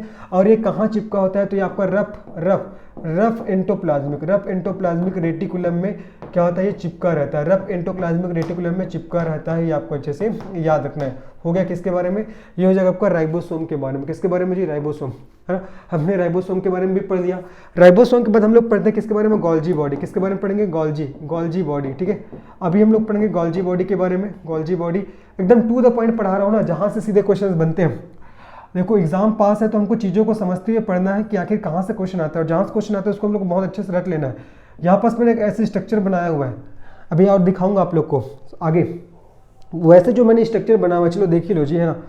देख लो भैया, ये देखो ये जो मैंने येलो कलर का जो स्ट्रक्चर बनाया हुआ है, ये वाला स्ट्रक्चर, इसी को बोला जाता है आपका गोल्जी बॉडी। क्या बोलते हैं इसको, गोल्जी बॉडी। ठीक है, तो चलिए अभी हम लोग गोल्जी बॉडी के बारे में पढ़ेंगे। गोल्जी बॉडी, चलो देखो गोल्जी बॉडी के बारे में आपको ध्यान रखना है। ये क्या, इसको क्या बोलते हैं, इसको कोशिका का ट्रांसपोर्टेशन यूनिट बोलते हैं। क्या बोलते हैं इसको, कोशिका का ट्रांसपोर्टेशन। इसको कोशिका का ट्रांसपोर्टेशन यूनिट के नाम से जानते हैं, अर्थात इसको कोशिका का परिवहन यूनिट। क्या बोलते हैं जी, परिवहन यूनिट। कोशिका का परिवहन यूनिट के नाम से इसको जाना जाता है। ठीक है, अब इसको परिवहन यूनिट क्यों बोलते हैं, क्योंकि गोल्जी बॉडी क्या करती है, देखो माइटोकॉन्ड्रिया किसका निर्माण करती है जी, माइटोकॉन्ड्रिया निर्माण करती है ऊर्जा का। माइटोकॉन्ड्रिया ऊर्जा का निर्माण करती है। साथ ही साथ हमने बताया राइबोसोम किसका निर्माण करती है, राइबोसोम प्रोटीन का, इसलिए राइबोसोम को क्या करते हैं, प्रोटीन की फैक्ट्री बोलते हैं। तो माइटोकॉन्ड्रिया जो ऊर्जा का निर्माण करती है और राइबोसोम जो प्रोटीन का निर्माण करती है, उसको शरीर के विभिन्न भागों में पहुंचाने का काम कौन करता है, तो गोल्जी बॉडी या कोशिका के विभिन्न भागों तक पहुंचाने का काम कौन करता है? Golgi body. इसीलिए याद रखना है गोल्जी बॉडी को क्या बोला जाता है? इसको कोशिका का ट्रांसपोर्टेशन यूनिट बोलते हैं। ठीक है, समझ में आ गया होगा। जो माइटोकॉन्ड्रिया में जो ऊर्जा का निर्माण हो रहा है या जो आपका राइबोसोम में जो प्रोटीन का निर्माण हो रहा है, इसको कोशिका के विभिन्न भागों तक पहुंचाने का काम कौन करता है? तो आपका गोल्जी बॉडी करता है। इसलिए गोल्जी बॉडी को कोशिका का ट्रांसपोर्टेशन या परिवहन यूनिट के नाम से जाना जाता है। चीज़ें आप लोग को क्लियर हो गई होगी। ठीक है, ये आपको अच्छे से याद रखना है जी। ठीक है, तो राइबोसोम भी हो गया आपका, गोल्जी बॉडी भी हो गया। गोल्जी बॉडी के बाद अब हम लोग किसके बारे में पढ़ेंगे? देखो, गोल्जी बॉडी के बाद अब हम लोग पढ़ेंगे किसके बारे में? हम लोग पढ़ेंगे जी आपका किसके बारे में पढ़ेंगे? क्लोरोप्लास्ट। ठीक है, क्लोरोप्लास्ट। गोल्जी बॉडी के बाद क्लोरोप्लास्ट के बारे में पढ़ेंगे। क्लोरोप्लास्ट के बाद हम लोग पढ़ लेंगे राजधानी के बारे में पढ़ेंगे। राजधानी के बाद मैं एक चीज़ और बता दूंगा आप लोग को, किसके बारे में जी? आपका कोशिका द्रव्य। फिर आप लोग का ये टॉपिक खत्म हो जाएगा और जितना मैंने पढ़ा अच्छे से आप लोग फिर रिविजन करिएगा इसको। देखो, क्लोरोप्लास्ट के बारे में क्या ध्यान रखना है कि क्लोरोप्लास्ट ये केवल आपको पादप कोशिका में पाया जाता है। किस में पाया जाता है? पादप कोशिका। क्लोरोप्लास्ट केवल आपका पादप कोशिका में पाया जाता है। याद रखना, ये कई बार पूछा गया ना, ये आपका जंतु कोशिका में नहीं पाया जाता। ठीक है, और इसी क्लोरोप्लास्ट को क्या बोलते हैं जी? पादप कोशिका का कीचन बोलते हैं। क्या बोलते हैं? पादप कोशिका का कीचन के नाम से जानते हैं। ठीक है, मतलब जो पेड़ पौधे में भोजन का निर्माण कहाँ होता है? तो क्लोरोप्लास्ट में। ठीक है, और इसी क्लोरोप्लास्ट के अंदर क्या होती है जी? आपका प्रकाश संश्लेषण की प्रक्रिया होती है। क्या होती है? प्रकाश संश्लेषण, फोटोसिंथेसिस प्रोसेस, प्रकाश संश्लेषण की प्रक्रिया होती है। ये आपको ध्यान रखना है ना।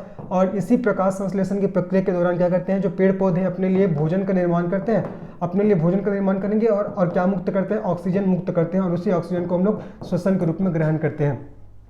क्लोरोप्लास्ट के अंतर्गत क्लोरोफिल भी पाया जाता है। क्या पाया जाता है? क्लोरोफिल। और इसी क्लोरोफिल के कारण पत्तियों का रंग कैसा होता है? हरा होता है। ठीक है, और अभी आपका एसआई के एग्जाम में क्वेश्चन पूछा गया था कि क्लोरोफिल में कौन सा आपका एलिमेंट पाया जाता है? तो मैग्नीशियम। ठीक है, मैंने क्या बोला? क्लोरोप्लास्ट के अंदर पाया जाएगा क्लोरोफिल। ठीक है, और क्लोरोफिल के कारण होता है पत्तियों का रंग हरा। और क्लोरोफिल के अंदर कौन सा एलिमेंट पाया जाता है? तो मैग्नीशियम एलिमेंट पाया जाता है। याद रखना है। ठीक है, तो क्लोरोप्लास्ट ये पादप कोशिका में पाया जाएगा, जंतु में नहीं पाया जाता, और इसे पादप कोशिका का कीचन कहा जाता है। और ये यहाँ प्रकाश संश्लेषण की प्रक्रिया होती है, और पेड़ पौधे आपका भोजन का निर्माण करते हैं प्रकाश संश्लेषण की क्रिया द्वारा, और किसको मुक्त करते हैं? ऑक्सीजन को, और उसी ऑक्सीजन को हम लोग श्वसन के रूप में ग्रहण करते हैं। ठीक है, फिर मैंने बताया इसी क्लोरोप्लास्ट के अंदर क्लोरोफिल पाया जाता है जिसका रंग हरा होता है। और क्लोरोफिल के अंदर भी कौन सा एलिमेंट पाया जाता है? तो क्लोरोफिल के अंदर पाया जाता है आपका मैग्नीशियम एलिमेंट। ठीक है, चलो राजधानी देखो जी, अभी तीनों का मैं पहले आप लोग को चित्र दिखा देता हूँ भैया, है ना, तब समझ में आएगा। क्लोरोप्लास्ट देखो जी, जो हरे रंग का स्ट्रक्चर दिख रहा है क्लोरोप्लास्ट। राजधानी देखो, जो आपका वाटर वाला जो कलर दिख रहा है इसको हम लोग राजधानी बोलेंगे ना, ये राजधानी। इसके बाद हम लोग पढ़ेंगे कोशिका द्रव्य, जो पूरा कोशिका के अंदर जो आपको द्रव दिख रहा है इसको बोलेंगे कोशिका द्रव्य। तो ये तीनों बचा हुआ है, और एक और बचा है आपका लाइसोसोम भी बचा हुआ है, तो लाइसोसोम के बारे में भी हम लोग पढ़ लेंगे। ठीक है, चलो अब बस आप लोग को 15 मिनट क्लास और है, फिर खत्म हो जाएगा। चलो देखते हैं, जितना मैंने पढ़ाया जी आप लोग बता रहा हूँ, गारंटीड बता रहा हूँ। आप लोग इसको पढ़ने के बाद घटना चक्र भी सॉल्व करिए, MCQ लगाइए, डेफिनेटली क्वेश्चन बन जाएंगे। क्योंकि इंपॉर्टेंट चीज़ जो आपके एग्जाम में आ रहा है उसको पढ़ना ज़्यादा जरूरी है। ठीक है, कोशिका विज्ञान के बारे में पढ़ोगे तो बहुत सारी चीज़ें और बहुत सारी, लेकिन हमको हमारे एग्जाम के दृष्टिकोण से पढ़ना है जो इंपॉर्टेंट है, और उसको आपको याद करना है। कई बार ऐसा होता है कि हम लोग इंटरेस्ट दिखाते हुए चीज़ों को पढ़ते जाते हैं। केवल पढ़ना बस नहीं रहता ना, हमको याद भी करना है। तो अगर आप बहुत सारी चीज़ों को पढ़ोगे जो आपके लिए एग्जाम के लिए उपयोगी भी नहीं, उसको भी पढ़ोगे तो याद फिर कैसे करोगे? कम पढ़ो लेकिन एकदम सटीक पढ़ो, ताकि एग्जाम में अगर आए चीज़ें तो आपसे बनना ही चाहिए वो चीज़ें। ठीक है, और एग्जाम में क्या होता है जी, बार बार वही क्वेश्चंस तो आते हैं, बस थोड़ा सा अब लोग बोलते हैं कि अब थोड़ा टफ क्वेश्चन पूछ जा रहा है। टफ क्वेश्चन नहीं होता, क्वेश्चन वही रहेगा, बस अभी क्या कर दे रहा है, क्वेश्चन के फॉर्म को चेंज कर दिया जा रहा है। जैसे कि पहले आपका वो था, आपका सीधा 1 लाइनर क्वेश्चन पूछते थे, अभी थोड़ा स्टेटमेंट वाले क्वेश्चन आ जा रहे हैं। ठीक है, तो वही चीज़ें रहेंगी, बेसिक तो वही चीज़ें रहेंगी, क्वेश्चन तो वही वैसी चीज़ रहता है, बस थोड़ा सा उसका पूछने का नज़रिया अलग हो गया, बस ऐसा है। तो आपको जो इंपॉर्टेंट चीज़ें उसको एकदम आप लोग को रटना है, याद करना है। आगे बढ़ते हैं। गोल्जी बॉडी के बारे में बता दिया है ना, ये भी हो गया, राइबोसोम भी हो गया, उसके बाद क्लोरोप्लास्ट भी हो गया। राजधानी को क्या बोलते हैं? राजधानी को वैक्यूल बोलते हैं। क्या बोलते हैं इसको? वैक्यूल बोला जाता है इंग्लिश में। ठीक है, चलो देखते हैं। अब जो राजधानी है, ये राजधानी क्या करता है? ये कोशिका के अंदर, अगर कोशिका के अंदर पाए जाने वाले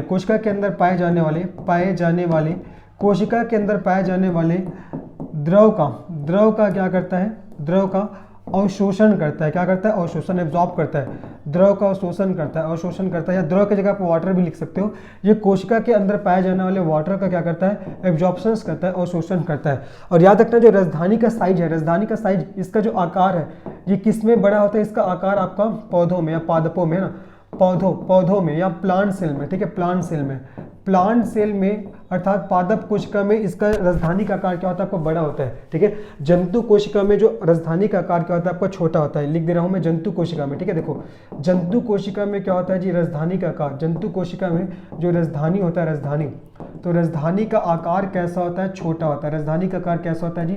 छोटा होता है। ये आपको लगना है किसमें? आपका एनिमल सेल में, लेकिन प्लांट सेल में बड़ा होता है। आगे समझ में क्या करेगा? वो आपका वैक्यूल या राजधानी कोशिका के अंदर पाए जाने वाले वाटर का अवशोषण करता है, द्रव को एब्जॉर्ब करता है। इसका आकार मतलब प्लांट सेल में बड़ा होता है और आपका एनिमल सेल में क्या होता है? छोटा होता है, याद रखना है, ठीक है। आगे बढ़ते हैं, कोशिका द्रव्य। तो कोशिका द्रव्य जो पूरे कोशिका के अंदर जो द्रव्य पाया जा रहा है, ठीक है, उसी को बोला जाता है आपका कोशिका द्रव्य। कोशिका के अंदर पाए जाने वाले द्रव्य को, नाम से समझ आ रहा है, कोशिका के अंदर, कोशिका के अंदर पाए जाने वाले, कोशिका के अंदर पाए जाने वाले द्रव्य को, कोशिका के अंदर पाए जाने वाले द्रव्य को क्या कहा जाता है आपका? इसी को कोशिका द्रव्य बोलते हैं। क्या बोलते हैं जी? कोशिका द्रव्य कहा जाता है, ठीक है। और कोशिका द्रव्य का निर्माण किससे किससे होता है? देखो इसका निर्माण आपका होता है कार्बोहाइड्रेट से मिलकर होता है आपका, है ना, आपका वसा से होता है, प्रोटीन से होता है, ठीक है, मिनरल से होता है, मतलब खनिज लवण, इन सब से मिलकर किसका निर्माण होता है? इन सब से मिलकर कोशिका द्रव्य का निर्माण होता है। तो इसको आपको अच्छे से याद रखना है, ठीक है। तो कोशिका के अंदर पाए जाने वाले द्रव्य को कोशिका द्रव्य कहते हैं। इसका निर्माण कार्बोहाइड्रेट, वसा, प्रोटीन, खनिज लवण अर्थात मिनरल से मिलकर होता है।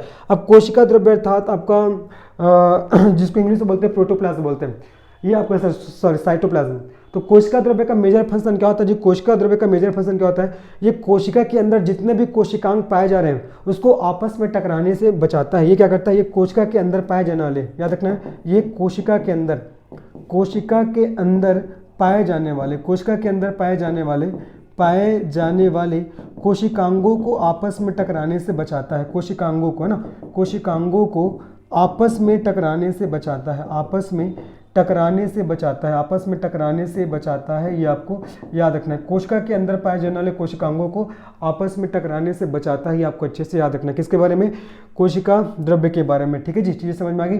जितना जी चीज़ मैंने आप लोग को बताया अच्छे से आपको इसको याद करना है। आगे बढ़ते हैं, एक और लास्ट ऑर्गन बचता है हमारा, फिर खत्म हो जाएगा।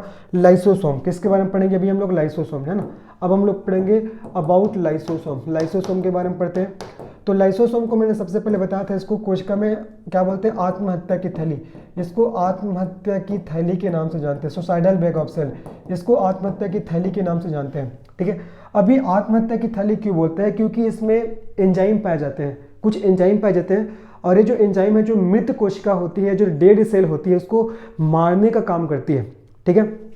मैंने क्या बोला कि लाइसोसोम में क्या पाया जाता है? देखो ना जी, मैंने ये जो आपका कोशिका बनाया था, ऐसे कोशिका बनाया था, तो उसके बाउंड्री में ऐसे मैंने रेड कलर का स्ट्रक्चर बनाया हुआ है पूरा बाउंड्री में भी, और दिखा दूंगा डायग्राम में, वही आपका लाइसोसोम कहलाता है। और लाइसोसोम को आत्महत्या की थैली कहा जाता है ना, सुसाइडल बैग ऑफ सेल। क्यों कहते हैं? क्योंकि इसमें एंजाइम पाए जाते हैं, और ये एंजाइम क्या करती है? ये एंजाइम आपका मृत कोशिकाओं को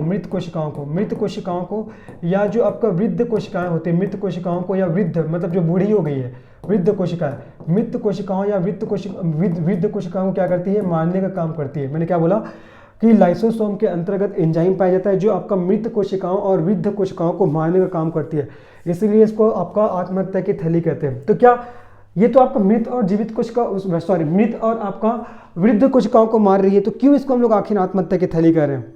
अब देखो कई बार क्या होता है, जब हमारे शरीर में एंजाइम का बैलेंस बिगड़ जाता है, तो एक्चुअल में लाइसोसोम का फंक्शन ये होता है कि वो मृत या वृद्ध कोशिकाओं को मारती है। लेकिन जब कई बार हमारे बॉडी में एंजाइम का संतुलन बिगड़ता है, तो लाइसोसोम क्या करता है? ये जीवित कोशिकाओं को भी मारने लग जाती है जब एंजाइम का संतुलन बिगड़ता है तब। इसीलिए क्या बोला जाता है? लाइसोसोम को आत्महत्या की थैली कहा जाता है। आगे समझ में? लाइसोसोम का मेन काम क्या है कि ये हमारे शरीर में जो मृत कोशिकाएं हैं या जो वृद्ध हो चुकी जो कोशिकाएं हैं उसको मारती है एंजाइम के माध्यम से। लेकिन कई बार जब हमारे शरीर में एंजाइम अनबैलेंस्ड हो जाता है, अनियंत्रित हो जाता है, तब जो आपका लाइसोसोम में पाए जाने वाला जो एंजाइम है, ये जीवित कोशिकाओं को भी मार देती है जी। इसलिए इसको क्या बोलते हैं? कोशिका की आत्महत्या की थैली कहा जाता है, सुसाइडल बैग ऑफ सेल। तो होपफुल ये चीज़ आपको समझ में आया होगा। आगे समझ में। तो जितना चीज़ मैंने आप लोग को बताया आपको अच्छे से एक बार पढ़ लेना है, ठीक है, अच्छे से इसको पढ़िएगा, ठीक है। एक बार मैं पुनः जस्ट 5 मिनट में फटाफट रिविजन करा दे रहा हूँ। देखो मैंने क्या क्या बताया। मैंने सबसे पहले बताया, क्या चीज़ बताया जी, देखो सबसे पहली चीज़ मैंने बताया कि कोशिका क्या होता है। तो कोशिका जीव की संरचनात्मक और कार्यात्मक इकाई है। जब कोशिका आपस में मिलेंगे तब टिश्यू बनेगा, और जब टिश्यू आपस में मिलते तो ऑर्गन्स का निर्माण होता है। कोशिका की खोज रॉबर्ट हुक ने किया था 1665 में, इसलिए इसको कोशिका विज्ञान का जनक कहते हैं। इन्होंने कोशिका की खोज कार्क के छोटे टुकड़े में किया था, और उन्होंने जो कोशिका खोजा था वो कैसी कोशिका था, आपका मृत कोशिका था। फिर 1674 में एंटोनी वान लीeuwenhoek नामक साइंटिस्ट ने जीवित कोशिका की खोज किया। कहाँ किया? तालाब के जल में। कोशिका सिद्धांत को 1839 में स्लीडन और स्वान नामक वैज्ञानिक ने दिया, जिसके आधार से प्रत्येक जीव का शरीर कोशिकाओं से मिलकर बनता है। रुडोल्फ विर्चो ने कोटेशन दिया, ओमनी सेलुलर सेलुलर, अर्थात प्रत्येक जो नई कोशिका है अपने पूर्ववर्ती कोशिकाओं से मिलकर बनती है। आगे बढ़ते हैं। सबसे बड़ी कोशिका शुतुरमुर्ग अंडा, सबसे छोटी कोशिका माइक्रोप्लाज्मा, मनुष्य के शरीर की सबसे बड़ी कोशिका ओवम, सबसे छोटी कोशिका शुक्राणु, मनुष्य के शरीर की सबसे लंबी कोशिका न्यूरॉन, कोशिका का पावर हाउस माइटोकॉन्ड्रिया, प्रोटीन की फैक्ट्री राइबोसोम, आत्महत्या की थैली लाइसोसोम, कोशिका का ब्रेन केंद्रक, ट्रांसपोर्टेशन यूनिट गोल्जी बॉडी, पादप कोशिका का किचन क्लोरोप्लास्ट, ठीक है। आगे बढ़ते हैं। कोशिका भित्ति, ये पादप कोशिका में पाया जाएगा, ध्यान रखना, केवल पादप कोशिका में पाया जाता है, जंतु में नहीं पाया जाता। किसका बना होता है? तो सेल्यूलोज का। ये पौधे को मजबूती प्रदान करेगा और पौधे को स्पेसिफिक डिजाइन प्रोवाइड करता है, ठीक है।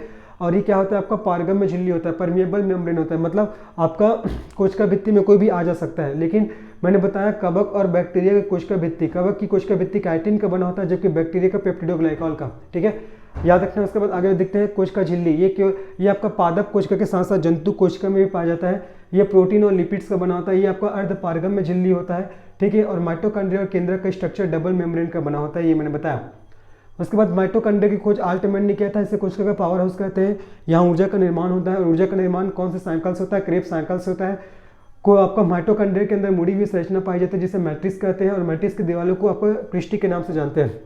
केंद्रक को ब्रेन के नाम से जानते हैं कोशिका का, जिसकी खोज रॉबर्ट ब्राउन ने किया था। इसका निर्माण किससे होता है? आपका दोहरी झिल्ली, मतलब ये आपका दोहरी झिल्ली का बना होता है, मतलब इसका जो स्ट्रक्चर है दोहरी झिल्ली से घिरा होता है। और इसी दोहरी झिल्ली से आगे चलकर अंतःप्रद्रवी जालिका अर्थात एंटीप्लाज्मिक रेटिकुलम का निर्माण होता है। और एंडोप्लाज्मिक रेटिकुलम क्या करता है? केंद्र को प्रोटेक्शन प्रोवाइड करता है। ये दो प्रकार का होता है, रफ और स्मूथ, जिसमें से रफ में क्या चिपका रहता है? राइबोसोम क्या होता है? चिपका रहता है। राइबोसोम को प्रोटीन की फैक्ट्री कहते हैं, जो रफ एंडोप्लाज्मिक रेटिकुलम में चिपका रहता है। यहाँ प्रोटीन बनने का काम होता है, प्रोटीन की पैकेजिंग किया जाता है। गोल्जी बॉडी को ट्रांसपोर्टेशन यूनिट कहा जाता है, ठीक है। माइटोकॉन्ड्रिया में जो ऊर्जा बनेगा, राइबोसोम में जो प्रोटीन बनेगा, उसको कोशिका के सभी भागों तक पहुंचाने का काम कौन करते हैं? गोल्जी बॉडी करते हैं, इसलिए इसको ट्रांसपोर्टेशन या परिवहन यूनिट बोलते हैं। क्लोरोप्लास्ट, ये पादप कोशिका में पाया जाएगा, जंतु कोशिका में नहीं पाया जाता, ध्यान रखना है। इसे पादप कोशिका का किचन कहते हैं। प्रकाश संश्लेषण की प्रक्रिया यही होती है, और यहाँ क्लोरोफिल पाया जाता है, और क्लोरोफिल के कारण पत्तियों का रंग हरा होता है। और क्लोरोफिल में कौन सा एलिमेंट पाया जाता है? तो मैग्नीशियम। राजधानी कोशिका के अंदर पाए जाने वाले द्रव का अवशोषण करता है। इसका आकार जो पेड़ पौधों के सेल में अर्थात प्लांट सेल में बड़ा होता है, जंतु सेल में इसका आकार छोटा होता है। कोशिका द्रव्य, ये कोशिका के अंदर पाए जाने वाले कोशिकांगों को आपस में टकराने से बचाता है। और कोशिका के अंदर पाए जाने वाले द्रव्य को कोशिका द्रव्य कहा जाएगा, जिसका निर्माण कार्बोहाइड्रेट, वसा, प्रोटीन और खनिज लवण से मिलकर होता है। आगे देखिए, लाइसोसोम को आत्महत्या की थैली कहते हैं। ये आपका हमारे शरीर के मृत कोशिकाओं को और वृद्ध कोशिकाओं को मारने का कार्य करती है। अब कुछ चीजें और ध्यान रखो। देखो आपका जो कोशिका भित्ति केवल किस में पाया जाएगा? ये पाया जाता है केवल आपका किस में जी? प्लांट सेल में। किसके? प्लांट सेल में। साथ ही साथ याद रखना, जो आपका क्लोरोप्लास्ट, ये भी किस में पाया जाता है? ये भी किस में पाया जाता है? केवल आपका किस में? प्लांट सेल में। किस में? प्लांट सेल में। ये दोनों आपका एनिमल सेल में नहीं पाया जाता है। यहाँ क्वेश्चन बार बार पूछता है, ठीक है। तो कोशिका भित्ति बोलेगा तो प्लांट सेल में पाया जाता है, क्लोरोप्लास्ट बोलेगा तो आपको प्लांट सेल में पाया जाता है। तो होपफुली ये क्लास आप लोग को समझ में आया होगा। तो अगर ये वीडियो आप लोग को पसंद आया तो निश्चित ही इसको वीडियो को लाइक करिए, चैनल को सब्सक्राइब करिए और अपने दोस्तों को शेयर करिए। साथ ही साथ ये बताना चाहूँगा जी कि इसके रिगार्डिंग मैंने MCQ भी हमारे यूट्यूब चैनल में अपलोड कर दिए हैं। तो अगर आपने MCQ सॉल्व नहीं किया तो MCQ भी सॉल्व करेगा, आपसे चीज़ें फिर छूटेंगी ही नहीं, आपसे सभी क्वेश्चन बन जाएंगे, ठीक है। अब आप लोगों को पता होगा कि आगामी अब कुछ दिनों पश्चात हमारा CGPSC का एग्जाम होने वाला है। तो अब मैं क्या करूँगा, CGPSC एग्जाम को टारगेट करते हुए कुछ वीडियो बनाऊँगा, ठीक है। तो चलिए फिर मिलते हैं हम लोग नेक्स्ट वीडियो में, तब तक के लिए धन्यवाद, बाय।